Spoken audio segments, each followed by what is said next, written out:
We often refer to Billy Martin's tenure with the A's as the creation of Billy Ball, hit and run, stolen bases, key pitching. But the real Billy Ball came under Charlie Finley because Finley, as part of his promotion for the team, was trying to get something called the pinch runner as a designated hitter type addition to a squad.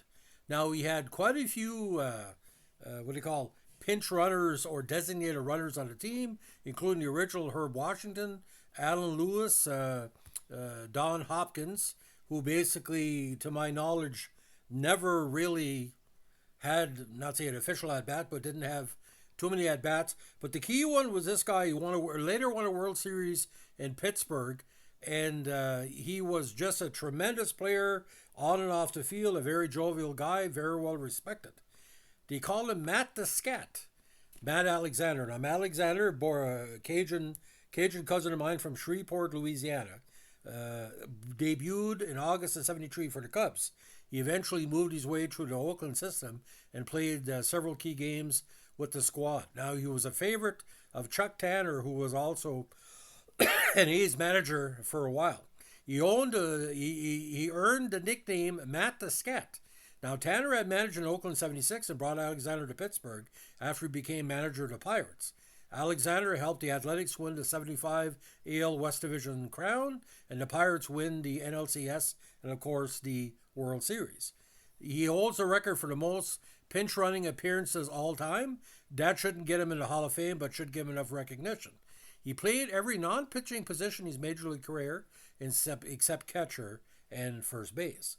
In 9 seasons, he played in 374 games and had 168 at-bats, 111 runs, 36 hits, 4 doubles, 2 triples, 4 RBIs, 103 stolen bases, 18 walks, a 214 batting average, a 294 on-base percentage, 262 slugging percentage, 44 total bases, 8 sacrifice hits, and for some reason 1 intentional walk.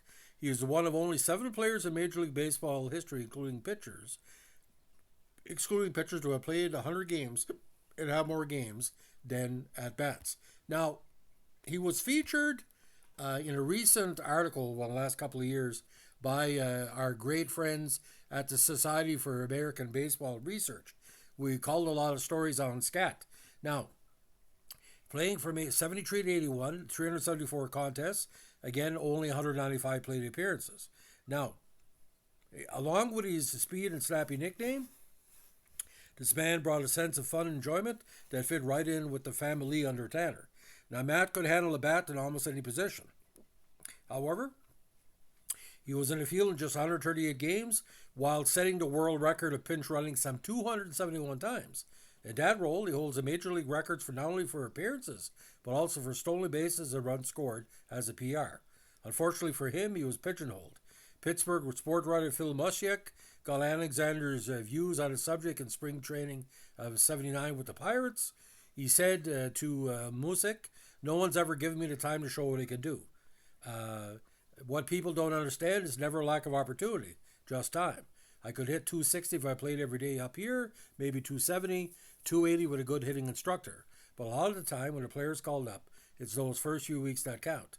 If you don't get in the lineup, you become an extra man the rest of your career." Although Alexander was an observer most of the time, he turned this position to his advantage. It taught me a lot about the game, he said in an interview in 2009. All aspects, hitting, fielding, staying focused, paying attention. I got so I could tell where it was going to be used and when. A couple of times I got caught off guard in early innings, but it'll always be a situation where it was important to the game. Now, born again in the beautiful community of Shreveport, he was the baby among 4 children. Along with his older brother Lloyd and sister Barbara, he also has a half-sister, Mathis Lee Robinson. Matthew Sr. worked in construction as a cement finisher, while mother Gertrude was a worker in private homes. He came to a baseball at an early age. Now, the person nicknamed Sonny by his family said, "I always loved the game from childhood. I will swing a stick or a bat from the time I was 4. We used to play a game called straight base as kids. It was home and just one base in a straight line. Then when I was older in downtown Shreveport, we used to play baseball on Sundays. Now, when my stepdad used to take me to Shreveport sports games on Saturdays and Sundays, back then blacks had to enter at the side. at the stadium then known as Texas League Park. In 57, the African American citizens of Shreveport launched a boycott against the sports franchise, and the state of Louisiana recently imposed ban on interracial sports. In response to plunging attendance among black and white fans, sports owner Bonneau Peters, who had openly stated that no black would ever play in his team, sold the club after that season. Alexander, who was then only 10, does not remember the boycott, but he does remember Peters' statement. I had a vision that one day I played at that field, and I did with Midland 7-2. It was a dream come true. Now at Bethune High School, he made all-city basketball team as a guard. Now, ironically, he never ran track except to satisfy a phys ed requirement. One surprising note is that in all his years as an athlete, nobody ever clocked him with a stopwatch. At that time, Matt was a pitcher in baseball. I always had a strong arm because he said that in Bethune won Louisiana State AAA title during his senior year, and one of Matt's 2 playoff wins came against his future teammate with the A's, Vida Blue of DeSoto High in Mansfield. When he met again in 75, Vida would bring it up, but I didn't. I wasn't a guy who rubbed things in. I like to stay calm and collected. Now, he attended Grambling State, a historically black institution about 65 miles east of Shreveport. Now, Grambling had produced 12 big league baseball players over years, including Tommy Agee and Ralph Garr. Now, Alexander was a year behind Garr. Another big league outfielder played for the Tigers, fellow Shreveport native John Jeter, inspired Matt to follow him. Now, at Grambling, he was eventually scouted and by longtime Pirate scout Lenny Yochum. Now, these paths to the league came in the late 60s into the 70s, but Matt's dedication to baseball and dedication to every team he played for should be really featured in the 30 for 30. I think he's one of the most unheralded athletes of the Oakland A's dynasty years. Obviously, with Washington there in 74, there was only so much room. But Oakland, like I said, he kept their core players and their core pitchers, but the 2 or 3 relievers they had and what they call the utility players like Matt. I think Matt would have done really well in the Expo system because you look at, Cool Breeze, Rodney Scott, who was a former Oakland A as well. He was used for running.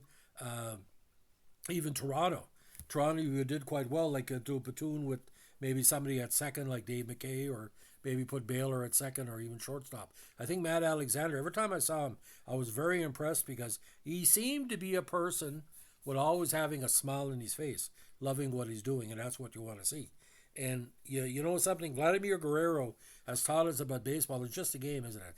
You have your bad days, but when it comes down to it, you got to have a good time. So that's the story of a legend of baseball, in my opinion, Matt Alexander. If you like what we're doing here with our Oakland A's Tribute podcast, let us know with a like, comment, subscribe, or share. And don't forget, requests are always highly appreciated and always highly considered. Have a good one. Bye.